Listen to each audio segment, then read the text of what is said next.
El siguiente segmento tiene contenido o opinión. La entrevista en A Primera Hora. Analizamos. A propósito de la camioneta, gracias al mensaje que recibo del doctor Augusto Tandazo, que está escuchando este programa. Me recuerda que también el doctor Osvaldo Hurtado estuvo subido en una camioneta del año 97 con Tertuliano. No me acordaba del doctor Hurtado. Claro, pero dijimos la democracia popular. Cristiana. Gracias por recordarnos el nombre, doctor Tandazo. Claro, gracias. Claro, sí, así es. Gracias que sí. Claro que sí. Osvaldo Hurtado, que en la elección de 2003 sacó ¿cuánto? El 1.47%. Quedó penúltimo, solo por encima de Antonio Vargas. Vea usted, ahí peleando el último lugar con el movimiento indígena. Por una organización política que él lideraba que se llamaba Patria Solidaria, si mal no recuerdo, y que solamente puso un diputado en la provincia de Tungurahua, en mi provincia, el empresario Jacobo San Miguel. Que es una provincia muy del centro hacia la derecha. Sí, del centro hacia la derecha es mi provincia, o sea, Tungurahua es así. Bueno, hablemos de economía. A los tiempos tendremos oportunidad de dialogar con Vilma Salgado, ella es economista. Fue gerente de la Agencia de Garantía de Depósitos en un momento realmente complejo. Fue además ministra de Economía y Finanzas y es investigadora de la crisis financiera del año 99. ¿Cómo le va, economista? Qué gusto, bienvenida. Buenos días, muchas gracias, muy gentil. ¿Ha revisado el proyecto de ley de crecimiento económico? He revisado y me he concentrado sobre todo en el Código Orgánico Monetario y Financiero, que me espantan. ¿Por qué le espanta? Me espantan porque están creando un escenario muy similar al que crearon a propósito con reformas financieras, reformas de varias leyes impulsadas en ese momento también, entre otros por el Fondo Monetario Internacional, crearon el ambiente que precipitó la crisis financiera en la que los ecuatorianos tuvimos tantas pérdidas, la crisis financiera de 1999. En la que el Banco Central fue prácticamente asaltado por los bancos privados, que luego, con el argumento del supuesto salvataje, impedir la quiebra de los bancos, ese fue el argumento del presidente de entonces, Yamil Mahuad, pero lamentablemente lo que sucedió es que esos recursos que recibían en ese momento sucres, ¿no es cierto? Porque esa era la moneda que teníamos, los banqueros cargaban estos billetes sucres en camiones, transformaban a dólares y fugaban del país. ¿Y qué es lo que pasó? O sea, fugaban los recursos del país. Fugaban los recursos del país, es decir, ¿qué es lo que pasó entonces? El sucre se devaluó al 100% por trimestre. Eso es lo que nos pasó. Ahora, y como resultado de eso, pues perdimos. En dolarización, ¿cuál sería el escenario si es que vuelven a hacer la misma práctica? Es decir, el riesgo es nuevamente una fuga de capitales, porque están creando el escenario, ¿no es cierto? Un banco central absolutamente independiente que no está sometido a ningún tipo de autoridad, ni siquiera al control de la superintendencia de bancos. Se eliminan requisitos de liquidez, se elimina que tienen actualmente la obligación de mantener dentro del país los bancos, se elimina la obligación que tienen los exportadores de ingresar al país los recursos resultado de una parte de los recursos resultantes de las exportaciones. Y se eliminan los límites a los créditos que el Banco Central concede al sistema, puede conceder al sistema financiero por créditos de liquidez y por operaciones de redescuento. Se deja simplemente con el directorio del Banco Central, que es el que regularía, pero se elimina lo que ya está establecido en la ley. Entonces, se dejan absolutamente desprotegidos los recursos de todos los ecuatorianos, porque no nos olvidemos que el Banco Central por ley es el depositario, allí están depositados los recursos de todas las entidades públicas, de todos los organismos públicos, empresas públicas, gobiernos locales. Entonces, el Banco Central maneja recursos públicos y sin embargo, en esta ley se prohíbe que el Banco Central conceda préstamos al Estado, es decir, no puede conceder créditos ni al Estado ni a las entidades financieras públicas. Pero eso está mal, queda exclusivamente a disposición de los bancos privados, ¿no es cierto? Del sistema financiero privado, con esta agravante de que sin garantías, porque se elimina ese artículo que actualmente establece garantías, se dice que el directorio del Banco Central regulará, pero en la ley queda eliminada toda regulación. Pero, ¿qué decirles a quienes, en cambio, defienden esa medida precisamente, economista? Hace pocos días de aquí estuvo, por ejemplo, la gerenta actual del Banco Central, la economista Verónica Artola, y ella decía, lo que estamos haciendo es protegiendo precisamente para que los recursos del Banco Central no sean utilizados como caja chica del gobierno. Bueno, pero va a dejar que sean utilizados como caja chica del sistema financiero privado. Que termina siendo Exactamente, porque más malo. El Banco Central, es decir, de la experiencia histórica nuestra, ¿no es cierto? Nosotros ya tenemos experiencia. Es decir, ¿qué pasó en la crisis financiera del 99? Es decir, el hecho es que se deja un Banco Central, en esta ley, un Banco Central absolutamente autónomo, no sujeto a ningún tipo de regulación ni control. Es decir, en ese sentido se debilita la capacidad de regulación que tiene la Superintendencia de Bancos, el efecto similar al que se dio también en la crisis financiera, previo a la crisis financiera del 99, en el que se eliminaron una serie de obligaciones que tenía y potencial de control por parte de la Superintendencia de Bancos, potestades de control sobre el Banco Central y sobre el sistema financiero. Entonces, en realidad, si el hecho de que el Estado pueda utilizar recursos que están depositados en el Banco Central, bueno, eso es algo que sucede en todas partes del mundo. ¿Cómo funciona? ¿Cómo funciona en otras partes del mundo? El Banco Central Europeo, por ejemplo, ¿no es cierto? El Banco Central Europeo, ¿cuál es la función de un Banco Central? Vayamos a lo que dice la Constitución. La Constitución dice, artículo 303, el Banco Central es una persona jurídica de derecho público, cuya organización y funcionamiento será establecido por la ley. ¿No es cierto? El Banco Central tiene como finalidad la instrumentación, este artículo 27 del Código Orgánico Monetario y Financiero. Tiene como finalidad la instrumentación, estoy leyendo, de las políticas monetaria, crediticia, cambiaria y financiera del Estado, mediante el uso de los instrumentos determinados en este código y la ley.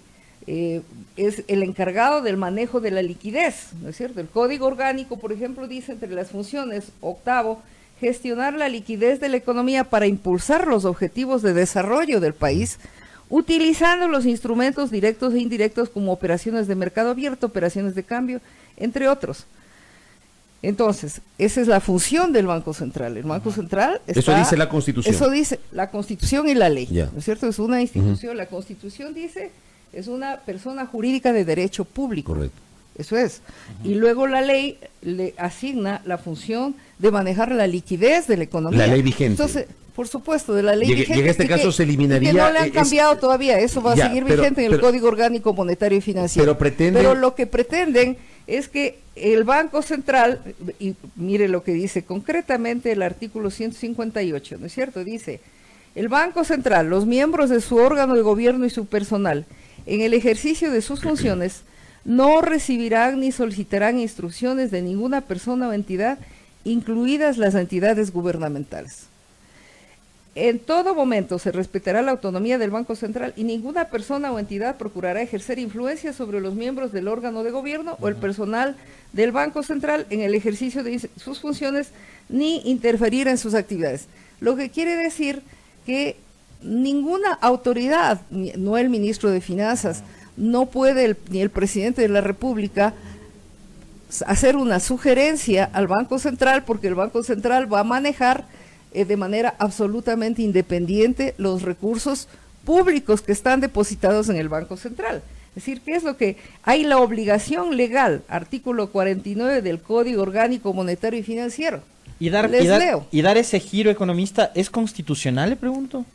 Porque el Banco Central también es un organismo que está regulado por la Constitución. Por supuesto, está mencionado en la Constitución, ¿no es cierto? Es un organismo de derecho público, pero en la medida en que se le prohíbe al Estado, al gobierno, es decir, nadie puede incidir sobre las decisiones del directorio y de la Junta de Política y Regulación y Estabilidad Financiera, que se le cambia ligeramente el nombre, que son las únicas que pueden manejar esta institución, en donde están depositados nuestros recursos. Ese es el problema.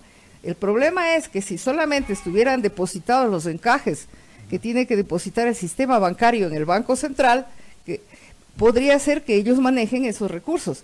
Pero por ley, mire, los recursos públicos de las instituciones, organismos y empresas del sector público no financiero se mantendrán en depósito en el Banco Central del Ecuador, de conformidad con las regulaciones que emita la Junta. Es decir, el Banco Central es el depositario de todos los recursos de los gobiernos locales, del gobierno central, de todas las entidades que están en el presupuesto general del Estado y de todas las entidades públicas, es el depositario. Están ahí Pero al decir que el gobierno no puede tener ninguna incidencia, quedan entonces estos recursos prácticamente a merced del sector privado, porque esa junta va a ser nombrada, si bien por el presidente de la República, al igual que los miembros del directorio del Banco Central, pero entre las capacidades, las funciones que deben desempeñar, ¿no es cierto? Dice, por ejemplo, un requisito es que tengan 10 años de experiencia en el sistema bancario. Entonces, o sea, ¿de banquero. dónde vienen? Exactamente. O sea, regresamos al tiempo de la Junta Monetaria anterior. Exacto, regresamos cuando existía al la Junta tiempo Monetaria anterior. En el que los bancos quieren controlar el Banco Central y los recursos del Banco Central y se declaran república independiente, y ya no tendríamos que elegir presidente de la República, sino presidente de la Junta de Política de Regulación, porque son los que van a manejar la liquidez de la economía. Es decir, el dinero de todos los ecuatorianos que está depositado en el Banco Central del Ecuador, obligatoriamente por ley. Y si ellos consideran que hay o no los recursos, simplemente podrían cumplir o no con las asignaciones a los GAT, por ejemplo. Por supuesto, porque decir, ya no les podemos dar lo que dice el COTAD, sino lo que hay, porque no hay más. Es decir, aquí va a depender de las decisiones que tome el directorio y la Junta del Banco Central sobre cómo van a manejar esos recursos. Usted ha publicado en estos días, economista, un artículo muy interesante y un análisis bastante extenso que se titula Ecuador, gobierno de Lenín Moreno sacrifica a los sectores empobrecidos para satisfacer al Fondo Monetario Internacional. Y hay un capítulo en donde usted titula Perdonazo tributario a las grandes corporaciones. ¿Va a beneficiar a los que más tienen en detrimento del bolsillo de los más pobres? Es decir, no es que ya viene beneficiando a los que más tienen el actual gobierno, ¿no? Y además utilizando siempre nombres de leyes que no corresponden para nada a su contenido. Crecimiento económico. Mire, esta le llama tiene un nombre larguísimo esta ley. Mire, le llama Ley Orgánica para la Transparencia Fiscal, y lo primero que hacen en uno de los artículos es prohibir la publicación de cualquier tipo de información, por ejemplo, que ahora está publicada, que se puede consultar, sobre quienes pagan impuestos a la renta, sobre quienes manejan sus recursos en paraísos fiscales. Todo eso va a estar completamente prohibido, y además se sanciona a quien se le ocurra publicar esa información. Y sin embargo, irónicamente le llaman Ley para la Transparencia Fiscal. Dice, optimización del gasto tributario, fomento a la creación de empleo, afianzamiento de los sistemas monetario y financiero, y manejo responsable de las finanzas públicas. ¿Cómo pueden pretender que afianzan los sistemas monetario y financiero cuando, además de dar esta total independencia al Banco Central, se eliminan los requisitos de liquidez que en este momento existen? No, hay una obligación de que la banca y el sistema financiero mantengan una parte de la liquidez dentro del país. Esto es con el objeto de que no juguen todos los capitales, como es la costumbre a los paraísos fiscales, precisamente para sostener la dolarización. Y la otra medida importante que se mantiene es la obligación de que los exportadores traigan los recursos resultado de las exportaciones, una parte de esos recursos, también a la economía, con el mismo objetivo de mantener la dolarización. A pesar de lo cual, ¿no es cierto?, el SRI nos da aquí una información. Mire, aquí nos da una información de que entre el año 2014 al 2016, por subvaluación de exportaciones, o sea, por alteración de los precios de las exportaciones, por declaración de precios inferiores a los reales, han fugado a paraísos fiscales 4.723 millones de dólares. ¿En qué periodo? Entre 2014 y 2016, ¿no es cierto? Lo que quiere decir una fuga anual de 1.577 millones de dólares. Esto en condiciones de requisitos mínimos de repatriación de capitales por exportaciones. Y además de que el Ecuador firmó, en el marco de los acuerdos con las Naciones Unidas, firmó un compromiso en la Agenda 2020 para el Desarrollo Sostenible, firmó un compromiso de reducir de manera significativa los flujos financieros ilícitos hasta el año 2030, ¿no es cierto? ¿Qué son estos flujos financieros ilícitos? Entre esos está precisamente esta fuga de capitales por alteración de los precios de las exportaciones. También hacen lo mismo los importadores, declaran precios inferiores con el objeto de evadir impuestos, de evadir controles, y por esta razón la CEPAL hizo ya una estimación que entre el 2004 y 2013 el Ecuador habría perdido 13.847 millones de dólares, es decir, 1.730 millones de dólares anuales, ¿no es cierto?, por esta alteración del precio y fugas de capitales. ¿Quiénes evaden esas responsabilidades? Son los grandes exportadores y los importadores, que son parte de los grandes grupos económicos. Entonces, si tenemos que el Ecuador suscribió este compromiso, ¿cómo es posible que en esta ley debiliten la dolarización que dicen defender? Porque la dolarización se mantiene con dólares, ¿no es cierto? Que tiene que quedarse aquí. Exacto, no puede promoverse la fuga de capitales o facilitarse, porque además quieren fugar sin pagar impuestos, por eso piden la eliminación del impuesto a la salida de divisas, que también opera de alguna manera como un elemento de contención, pero quieren que esa se facilite. ¿Cuál es el nivel? ¿Cómo es que ha venido, la pregunta que usted me hizo, perdone que todavía no acabo de contestar, cómo es que el gobierno actual ha venido ya favoreciendo la concentración del ingreso? En el marco de los compromisos con el Fondo Monetario Internacional, desde agosto del año pasado, está vigente la ley mal llamada de fomento de la producción, el empleo, igual tiene un nombre pomposo, larguísimo. En esa ley lo primero que hicieron es contemplar las remisiones de intereses, multas y recargos a deudores con el SRI, ¿no es cierto? A empresas que mantenían deudas pendientes de pago con el Servicio de Rentas Internas. En ese momento el Servicio de Rentas Internas publicó que la cifra de deudas pendientes con el SRI ascendía a 4.295 millones de dólares. 4.295 millones de dólares, que curiosamente es una cifra similar al crédito altamente condicionado que el FMI está concediendo de 4.200 millones de dólares, que va entregando de a centavo de acuerdo al cumplimiento de las condiciones acordadas con el país. Entonces, ¿qué pasó? Luego el SRI informó que había recaudado como un gran éxito 1.268 millones de dólares.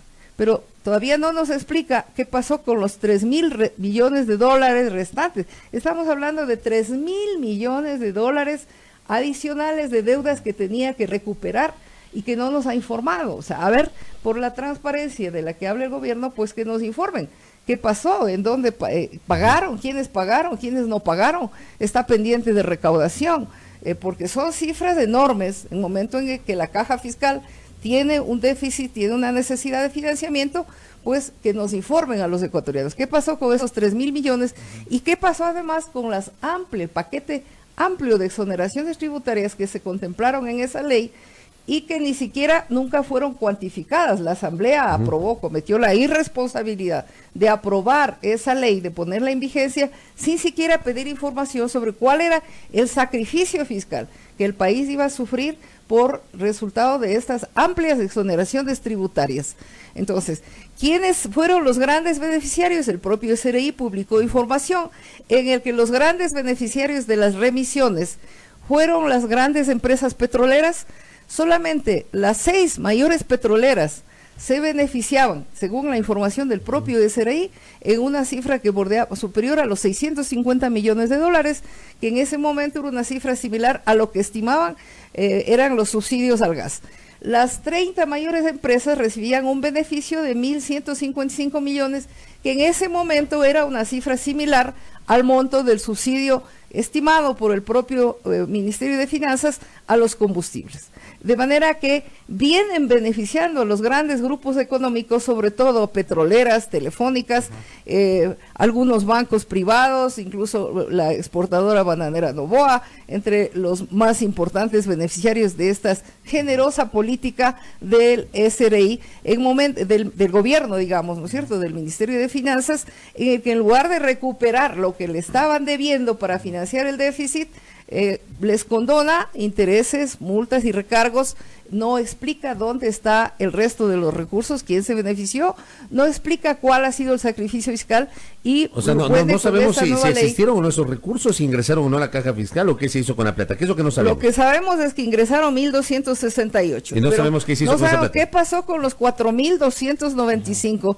¿no es cierto? 4.295 menos 1.268, ahí hay por lo menos unos 3.000 millones que nos tiene eso que explicar, aparte de explicarnos quiénes fueron los beneficiarios de estos recursos y los beneficiarios, cuál fue el monto del sacrificio fiscal por las exoneraciones tributarias. ¿Era y sigue siendo el momento de revisar los subsidios o esa va a significar finalmente una medida que impacte importantemente también a los bolsillos de la gente? El problema es que están concediendo subsidios, porque esto se llama son subsidios.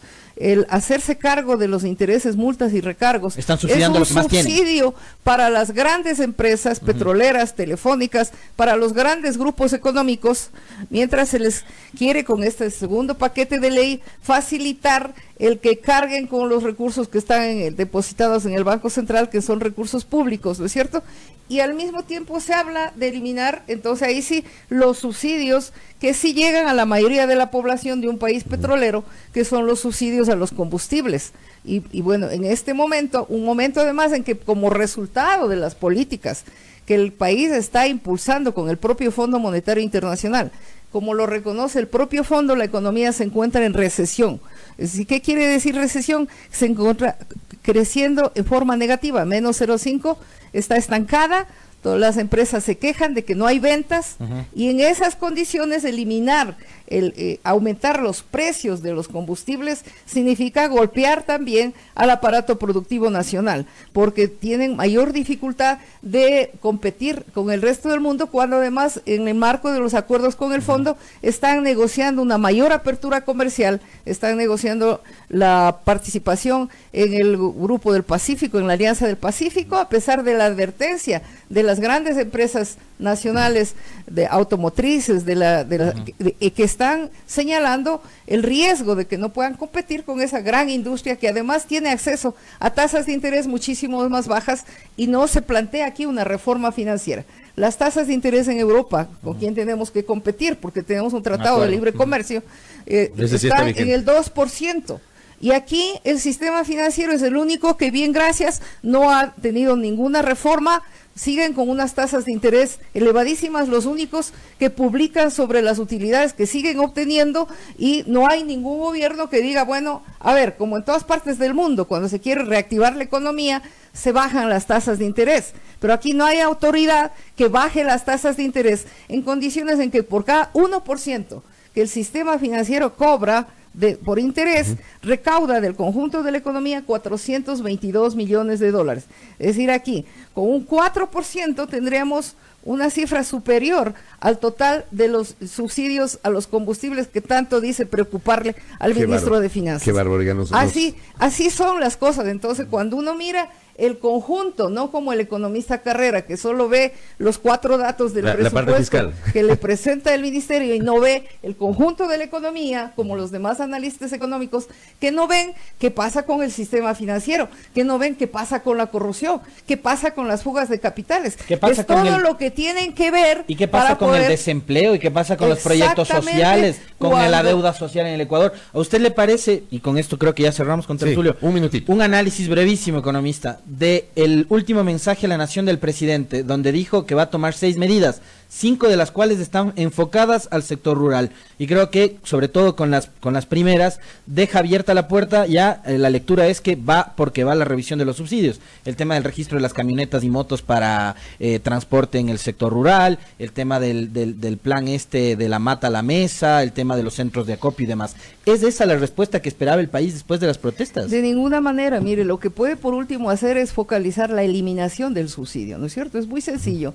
que diga todos los vehículos de uso particular que superan los $30,000, por decir algo, que paguen el precio real. Y las gasolineras ahora, cuando uno se acerca a comprar, saben con la placa el tipo de vehículo que es. Entonces pueden decir muy bien, usted tiene un vehículo de alta gama, usted no tiene derecho al subsidio. Y usted paga que focalicen la eliminación del subsidio, porque es más fácil en un país de elevadísima concentración de la riqueza focalizar la eliminación del subsidio, y que en las provincias fronterizas se establezcan cupos, igualmente que haya la obligación de que vendan los combustibles con factura para que puedan controlar quiénes son los que compran y quiénes son los que compran en exceso para desviar hacia el contrabando. Entonces, mecanismos de focalizar la eliminación del subsidio en un país en el que la mayoría de la población está empobrecida, como resultado precisamente de las políticas instrumentadas por este gobierno, es más fácil focalizar la eliminación del subsidio a quienes no quieren que se beneficien del subsidio. Correcto.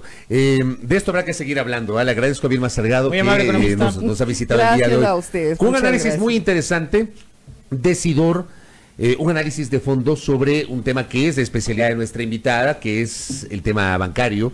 Vilma Salgado es investigadora de la crisis financiera del año 99, ya tiene muchos datos sobre eso y además lideró la Agencia de Garantía de Depósitos. Muchas gracias. Gracias por la gentileza, el economista Vilma Salgado. 7 de la Muchas mañana, gracias. 27 minutos.